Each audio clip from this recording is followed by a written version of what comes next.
All right, brother. Thanks for coming on. I appreciate it. Thank you for having me. So, what story do you got for me? Oh boy. Or if you have a couple. Yeah. Well, we'll start off with the worst, since it's real estate horror stories, right? Yep. But it was out of all the transactions I've done in 7 years, hands down the worst. And it's just an unfortunate situation, but it's a divorce sale. I'm representing the sellers. What's the price point? $515. Okay. Mountain's Edge. You're familiar with that? So Yep. Southwest. Very familiar with the area. I lived there for many years.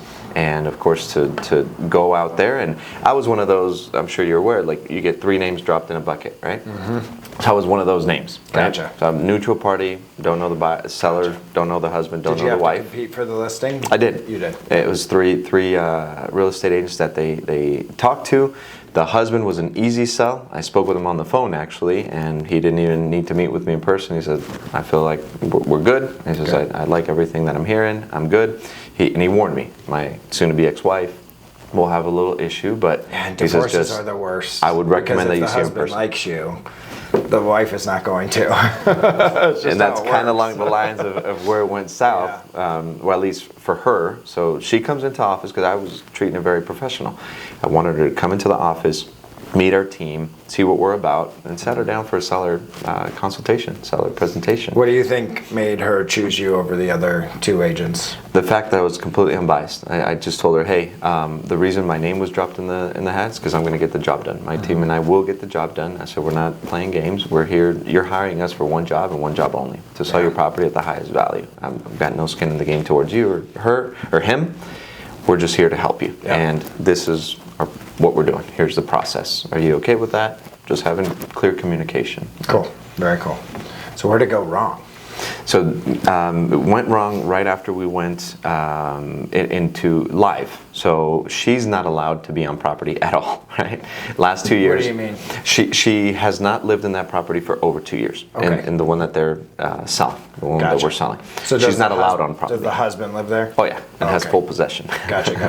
And so as soon as I start communicating with her, great, I took the pictures, keeping her informed, and speaking on the phone at this point, right? Yeah. As I'm communicating with both. The husband's a pilot, travels all over, so the easiest way to catch him is a phone call, right? Just getting things done, out of the way.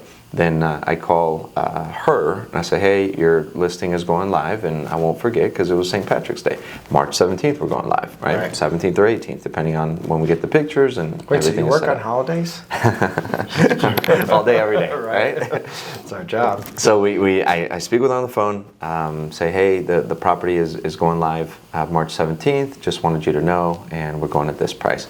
Great, that's fine, right?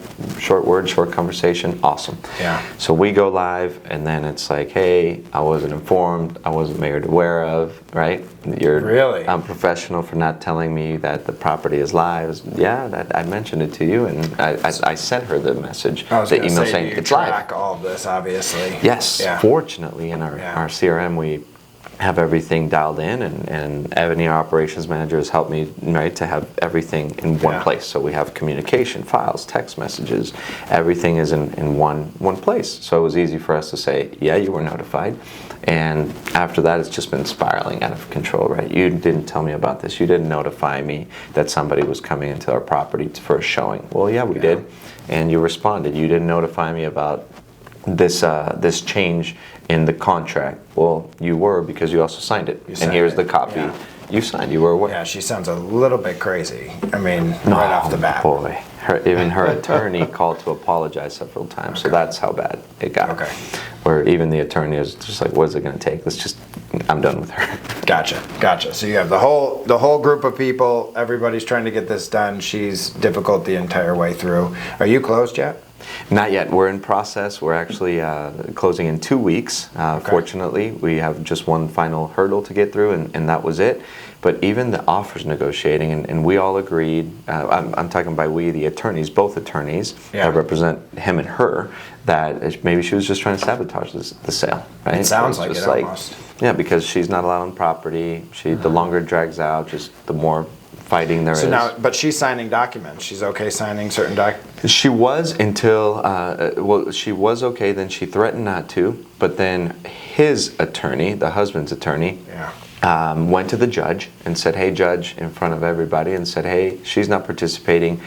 Our CRM was downloaded, and all the information, So all the communication. communication, our operations manager sent everything to the attorney. So the attorney loved it, presents it to the judge, and says, she's not cooperating. Can we please just have her off? She has no business in making any decisions. She's Does she get proceeds from the property? Yes, she will. She will. But it's minimal, so, Gotcha. right? Because they didn't have much equity, all this other stuff going on. But that's why we were thinking that she's not really caring for it. Like, she just wants to make everybody's lives bitter And just to drag it out.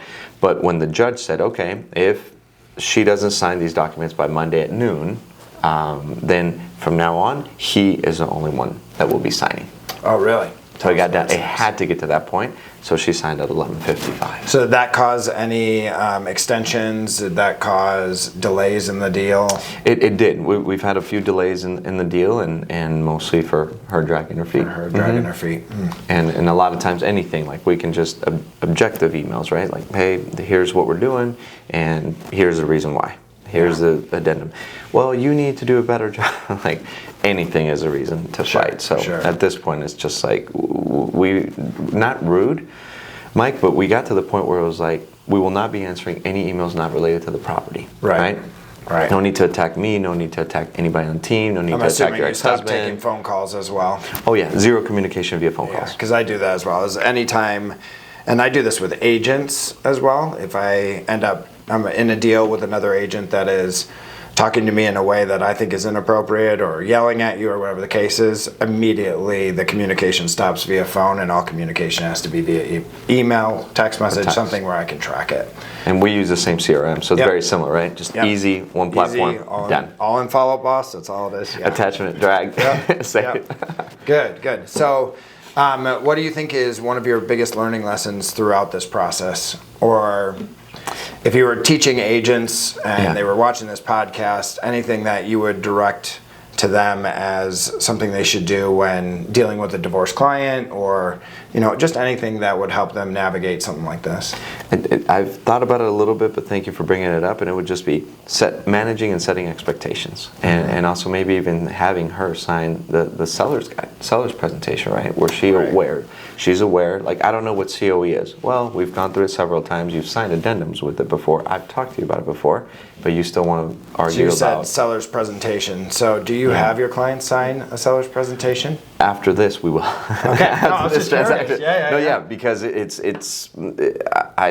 see the value in having them sign off on it, where it's like, she could say, no, I never saw that. Yeah. Even though she came in, and my team and I were in the conference room, and we presented to her on the TV. Yeah. So we went through it slide by slide. I don't miss any points from that. And it's a 12-page presentation. We go through it. And within the hour, answer any questions, and then maybe in the future just having them sign off. Here's a copy for you, here's a copy for me, right? Yeah. That way, if anything, oh, you didn't tell me that. Yeah, we did. The appraisal's going to be done right after this, and I'm going to be present for that, right? Yeah.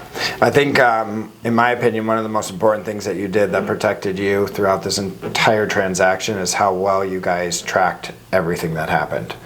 Because I think the average agent doesn't save emails, does a lot more phone calls, they won't save text messages in a file, like all of these things. And if you didn't have that stuff at court, it would have been a lot harder to get her off of signing documents if you weren't able to show how difficult she actually was being, and more how unrealistic she was, right? Like, it's that detail. I mean, that detail is why this is closing. Otherwise, she'd be holding up the entire deal. Yes, and even price negotiations, right? And you explained to her the market and situation when we were shooting high, and they both knew that, but that's where they wanted to start, right? Right. But when I set expectations and I tell them, here's the market analysis, here's what's going on in your community, here's the sales that are affecting the sale of your home. And it's like, no, we never talked. Yes, we've talked about it many times. Do you guys do updates, weekly updates? Is that how you handle your? Yeah, we'll send them updates on what's going on, what we've done, activity, and our team has even sent them a presentation where it says how many showings, how many people even saw it on social media, right? The reels, presentation. So it's very detailed and thorough, we'd like to think, but then again, it's sometimes unfortunate. There's sometimes where you just can't win. I mean, you can do everything right, and you're still going to just be dealing with a difficult person, and that's what this almost sounded like. But you're close. Yeah, and again, man, we take pride, right, in what we do a lot. Right. And you and I have known each other for years, so it's disappointing to feel like we're dropping the ball. But in my case, I went to both attorneys, his and her attorney, explained to them the situation, sent them copies of the communication, and they both made me feel like, yeah, this is the most unrealistic client we've worked with too. So it's like, oh, okay, so it's not just on the real estate side, it's everybody. It's on the legal side too, right? Yeah. Absolutely. And then come to find out, after explaining our frustration, it wasn't that bad, because they're dealing with, she went over, stood outside the house, waited for the pilot to come out, toast and keys in hand, and said, oh, this guy threatened to kill me. So there's the police, and he's missing his flight. Wow. He needs to get to the airport, and that didn't happen. So situations like that you're like, whoa. Yeah. Fortunately, real estate did not get that. Not that bad, right? Yeah, I'll stick to real estate. And the good thing is her name can go into the compost folder on Follow Up Boss, and you never have to talk to her or work with her again, so you're good there. Oh, yeah. So good. So do you have any other stories, or? No, well, other than that, it's another one where the only other situation, Mike, that I've ever had to resort to only text and email was with a couple, and they were moving out of state. But the husband barely spoke any Spanish. The wife was only Spanish speaker, so whatever I would talk to the wife about was not relayed. And the husband, which was older gentleman, and I didn't know this until way after they both admitted it, but he had dementia, so some things were completely lost. So I was accused of doing things where I'm like, no, sir, I sent you the email, and I talked to you about it on the phone. But it was actually our previous broker. Do they both speak Spanish? No. He's an American gentleman, and she was a Latino lady. Gotcha. She only spoke Spanish, very broken English, and he only spoke English, very broken Spanish. And also had dementia. Oh my gosh, that's a communication breakdown like crazy. Maybe that's why the marriage worked. Because they couldn't communicate. That's very good.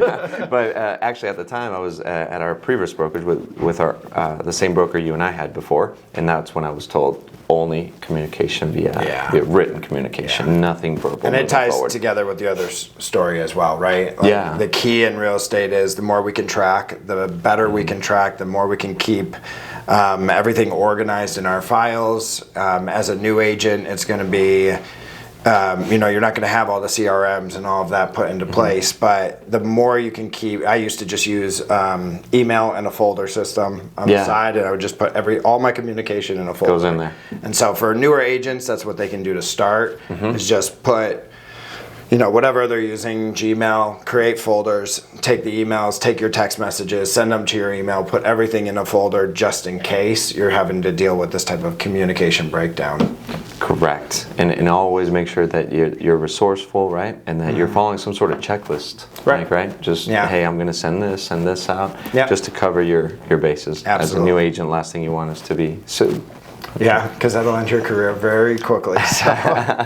All right, so last question. What is a book that you would recommend for new agents or seasoned agents or anybody who's watching this? Then my favorite book is Traction. It was recommended by my real estate coach, and I'm in the process of reading it for the second time. So that's the only one I'm focused on. What's it about, or what would you say? What does it give you in your career? Or? It's an entrepreneur operating system. So it's about, Gina Wickman talks about companies, how they're set up, what the culture should be, right? The difference between different types of styles and businesses, and ultimately how to be a better leader, which we're all striving towards.